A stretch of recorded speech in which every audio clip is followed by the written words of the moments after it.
I think when I say enough is enough, I speak for a large majority of the Mopar fans and just the Chrysler, Dodge, Jeep, Ram community out there. We're fed up with what Carlos Tavares has been doing with that company, and quite frankly, all the executives over in Europe don't know how to run the brand. And I have to say, I'm totally fed up with it. As somebody who loves Mopar and loves the historic aspect of it and owns multiple SRT vehicles, I think I can speak for all of us when I say that the company is run by overpaid idiots. And I truthfully mean that. If I were to run my business the way that they run their business, I would be underwater. I wouldn't be able to afford my business, and I would lose all my customer base. And the simple fact of it is, you cannot piss off your customer base to a point that they'll never come back. I mean, and that's very simple. That's just customer service 101. That's hospitality 101, where my background is at. I as much as the consumer may make me mad as the owner, I need to make sure that I am making them happy with a product that I can stand behind and I can get behind to have them keep coming back for more and more and more.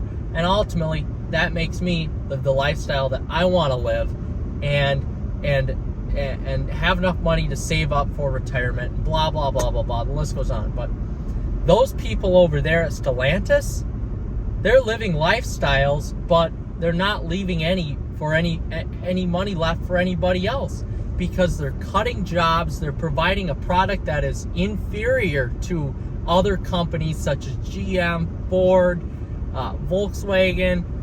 The list goes on. Mercedes-Benz. The list goes on and on and on. And it's laughable at how Carlos Tavares is handling the company here.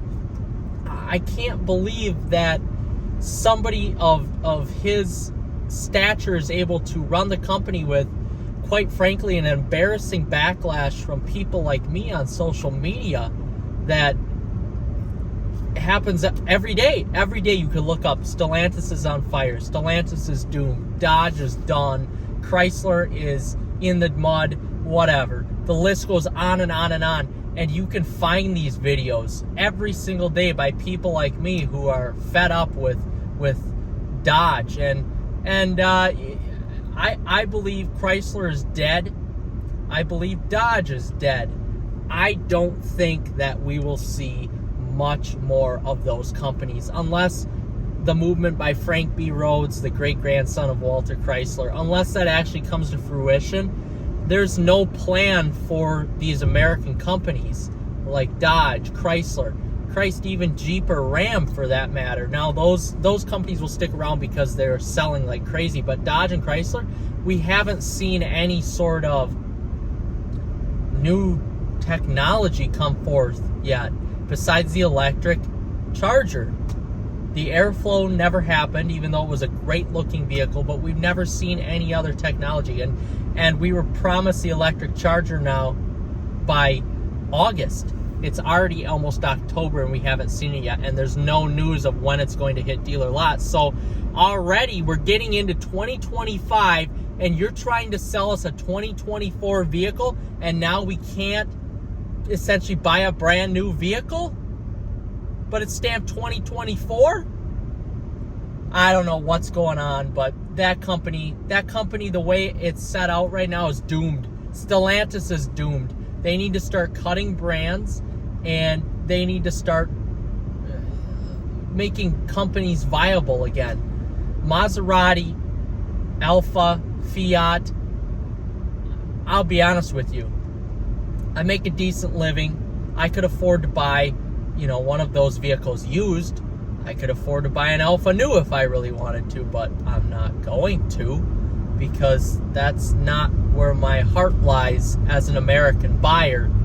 I'm not like woo pro-America like I like to have. I am pro-America, don't get me wrong, but I'm not like full on, I have a few foreign cars. That's what I'm trying to get with. That's what I'm trying to go with. I have a foreign car. It's a Mercedes-Benz. My girlfriend has a AMG GLE. She loves it.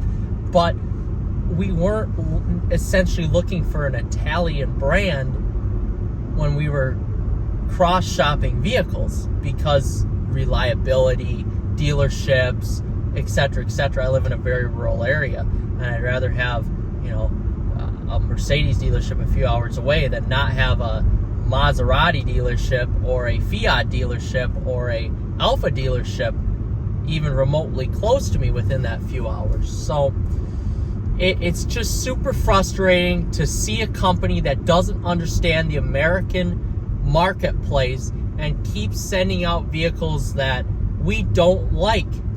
We don't like the vehicles.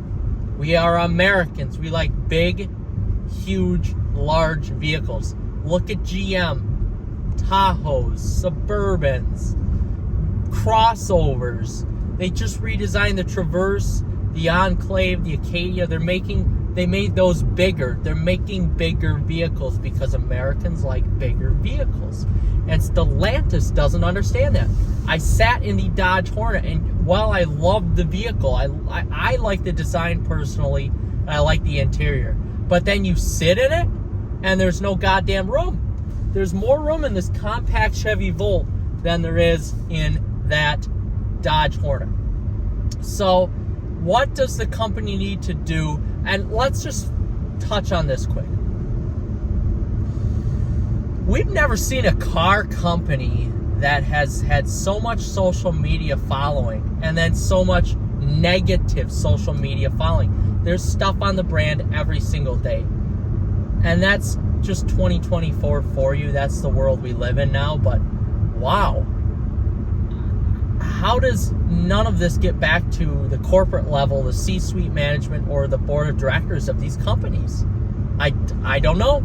I don't know. I truly don't know. I think they are all blind as to what is going on over here, and they don't care about the American consumer, quite frankly. So what do they need to do to fix it? Well, let's see. If my business was struggling and I was multifaceted, I had different products out there, and as in, let's just take, for example, my food and beverage part of it. Let's just say my food and beverage part of my business was struggling, which it was. So what did I do? I fine-tuned what was working and what wasn't working. I cut out what wasn't working. I cut out the fat. I leaned everything down. I made it more lean. I condensed the menu. I made it able to be made by one person. One person could go back in the kitchen and cook and bartend at the same time if necessary for my business. And I condensed it down to a point where now I was finally making money. I condensed my product down. It's really, on paper, it's very simple. When you actually go to do it, it's kind of tough. But for Stellantis, they need to condense their product down, and then they need to essentially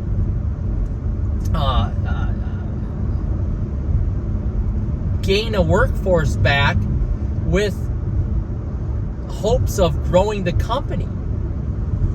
I don't know what else to say. I mean, you need to condense your product.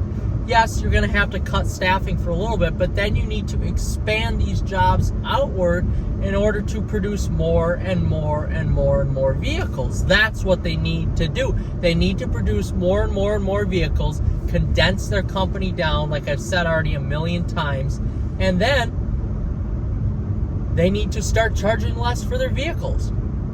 And essentially, they'll have a winning formula again, just like what they did in the 2010s when they were putting out freaking awesome vehicles, SRT vehicles, V8 vehicles.